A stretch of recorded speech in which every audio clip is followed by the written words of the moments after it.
क्योंकि सैनिटाइज़र में भी अल्कोहल है जी और हमारा जसपुर फेमस है महुआ दारू के लिए, जी जी तो क्यों ना उस दारू से ही फिर सैनिटाइज़र बनाया जाए। जी। बस वहीं से विचार आया। और फ्रेंड्स, इस वक्त हूँ मैं महुआ सैनिटाइजर के साइंटिस्ट वैज्ञानिक समर्थ जैन के लैब में। आइए आज समर्थ जैन जी के बारे में जानते हैं और उनके लैब के बारे में जानते हैं। ये किस टाइप से सैनिटाइजर का आविष्कार किए उनके बारे में जानते हैं और उनकी दिनचर्या के बारे में जानते हैं। अभी सुबह करीब 10 बज रहे हैं और अभी एक राउंड मार के जा चुके हैं ये समर्थ जैन जी। अभी फिर आएंगे तो उनसे बातचीत करेंगे समर्थ जैन जी से। ये उनका ऑफिस है, उनका लैब है। फ्रेंड्स, ये समर्थ जैन जी आ चुके हैं, हमारे साइंटिस्ट जसपुर के। समर्थ जैन जी नमस्कार। प्रणाम प्रणाम प्रणाम, सबको प्रणाम। समर्थ जैन जी, सबसे पहले सवाल तो मेरा ये है कि मैं बहुत सारे साइंटिस्ट, बहुत सारे वैज्ञानिक को देखता हूँ, तो सारे साइंटिस्ट एक टाइप से दिखते हैं, आप भी उसी टाइप से दिखते हैं। ये जो दाढ़ी और साइंटिस्ट के बीच में जो है, इनके संबंध में क्या है? दाढ़ी और वैज्ञानिक का संबंध, उनके बारे में बताइए आप थोड़ा। कि दाढ़ी और वैज्ञानिक या साइंटिस्ट में कोई संबंध रखता है? या तो टाइम नहीं मिलता है कि नहीं, टाइम नहीं मिलने वाली बात थोड़ा बहाने के लिए है। पर आप अच्छा। देखेंगे ज़्यादातर जो भी ऐसे फील्ड कहना चाहिए जिसमें कि ज़्यादा विचार की आवश्यकता होती है, चाहे वैज्ञानिक हों, चाहे कवि हों, चाहे लेखक हों अच्छा। या संगीतकार हों, आप ध्यान दीजिएगा जिसमें ज़्यादा विचारों की आवश्यकता होती है, ऐसा जो भी क्षेत्र होता है अच्छा। वहाँ पे फिर ज़्यादातर कपड़ों को लेकर, और जैसे बाल दाढ़ी बनाना हो गया या मतलब तैयार होना हो गया या जूता पॉलिश करना हो गया, इन सब चीज़ों के प्रति मतलब अपना खुद का रुझान कम हो जाता है। तो सिर्फ और सिर्फ यही एक कारण है।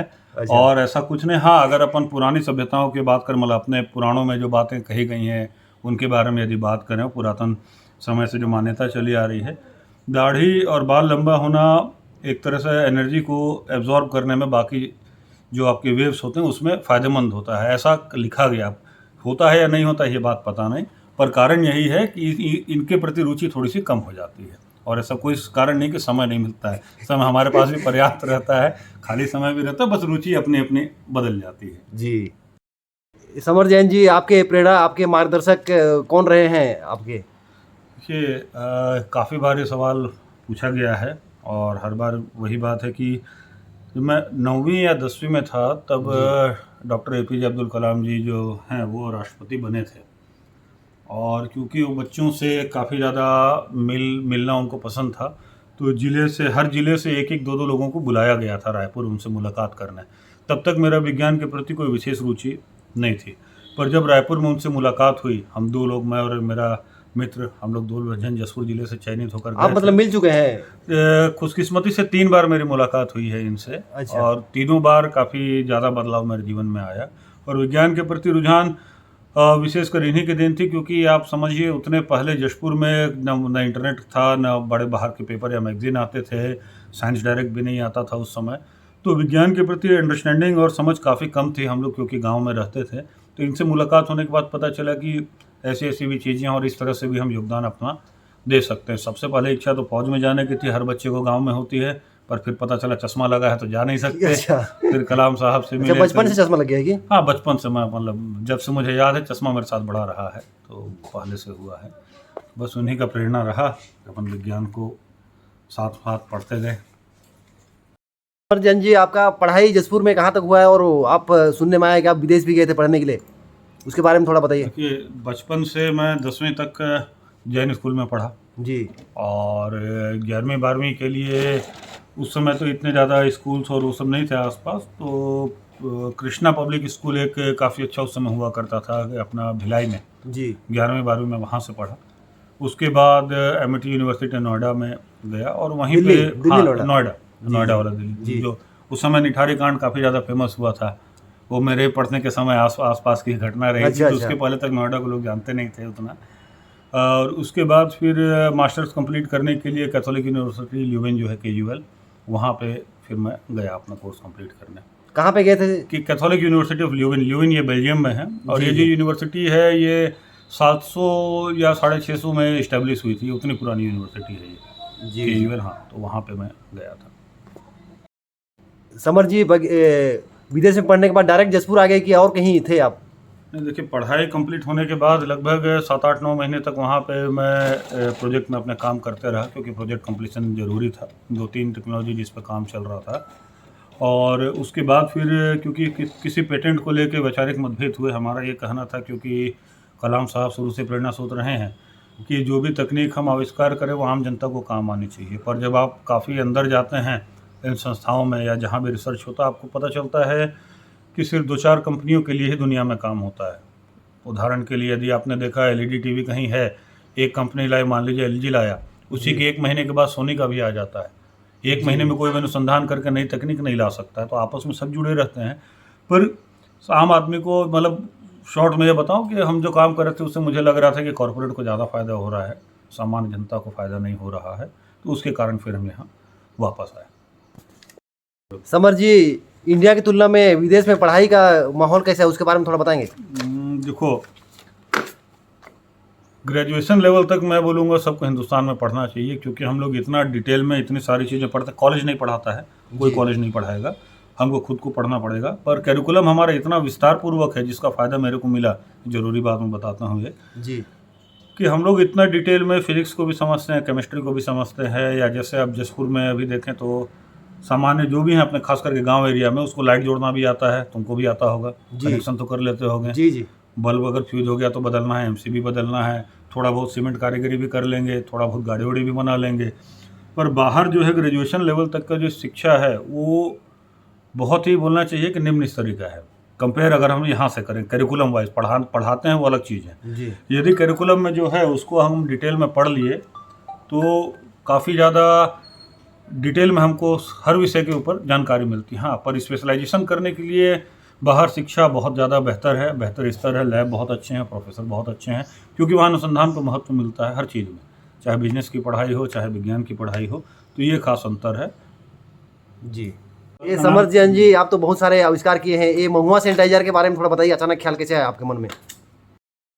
देखो क्या हुआ, कोविड आया, सबको पता चला। जी, उसके पहले तक जसपुर में शायद सैनिटाइजर दुकानों में भी नहीं बिकता होगा, हाँ, मेडिकल बहुत में कम भी मिलता नहीं था। था, नहीं के बराबर था, और ट्रांसपोर्ट पहली बार में पूरा बंद हो गया। जी जी, और क्योंकि पेट्रोल पंप है हमारा, तो भाई सैनिटाइज़र की ज़रूरत पड़ी, क्योंकि पंप बंद कर नहीं सकते थे और सैनिटाइज़र कहीं मिल नहीं रहा था। जी, तो फिर ये अचानक से ख्याल आया, क्योंकि सैनिटाइज़र में भी अल्कोहल है जी, और हमारा जसपुर फेमस है महुआ दारू के लिए, जी, जी, तो क्यों ना उस दारू से ही फिर सैनिटाइज़र बनाया जाए।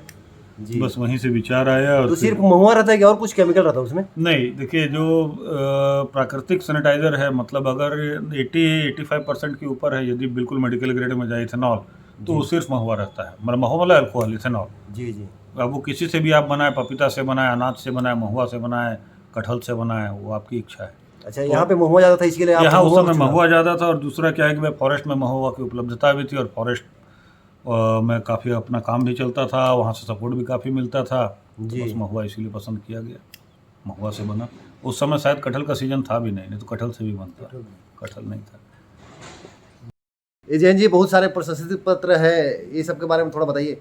बहुत सारे मेडल्स वगैरह दिख रहे हैं आपके लैब में। तो वो सब अलग अलग है, खाली ये कि देखिए ये जो मुख्यमंत्री वाला है, जी ये क्या था, जब हम यहाँ के काम चालू किए जी, उस समय तक जैविक उतना ज़्यादा हाइप में नहीं था, जैसे अभी आप लोग हर कोई सुनते हैं जैविक खाद, जैविक सब्जियाँ, जैविक घर में उगाना। उस समय तक ज़्यादा लोग जागरूक नहीं थे। ये 2016 का है ना? हाँ, 2016 का है ये। तो उस समय हमने यहाँ आके पूरा जैविक चालू किए थे काम अपना, और खाद दवाइयाँ जो आप देख रहे हैं, यहाँ कुछ खाद भी पड़ी हैं यहाँ, ये सारी, ये सब इसके पहले का काम है, जब बेसिक रूप में हम लोग काम करते थे जी जी, उस समय का है ये। तो उस काम को देख के काफ़ी लोग भी प्रेरित हुए, तो वो सारी चीज़ों को देखते हुए सरकार से मुझे उस समय सम्मान के लिए बुलाया गया था कि भाई आपका काम जैविक खेती में काफ़ी अच्छा चल रहा है, जी। क्योंकि देसी 3-4 कीटनाशक थे और जैविक में भी हम रासायनिक से ज़्यादा अच्छा उत्पादन ला रहे थे, तो उसके लिए हमको प्रशस्ति पत्र मिला था। जी, बाकी सब तो इधर उधर के हैं, कुछ कॉन्फ्रेंस का है, कुछ अलग अलग कोर्सेज के हैं।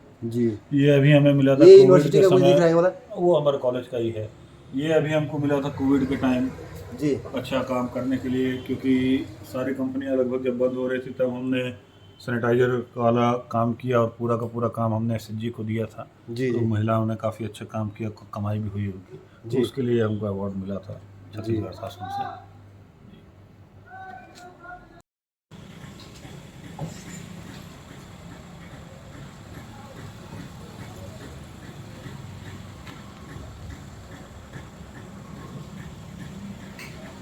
चलिए धन्यवाद जी, इतना टाइम दिया आप, बहुत फिर से- इतना फिर से- बिजी फिर शेड्यूल से- में रह के भी, नहीं, फिर इसके से लिए बहुत ज़्यादा धन्यवाद आपके लिए। धन्यवाद आपको, आप आए पूछे, और आप एक प्रेमी सज्जन हैं, हमारे मित्र हैं लंबे समय से, तो समय का दिक्कत नहीं है।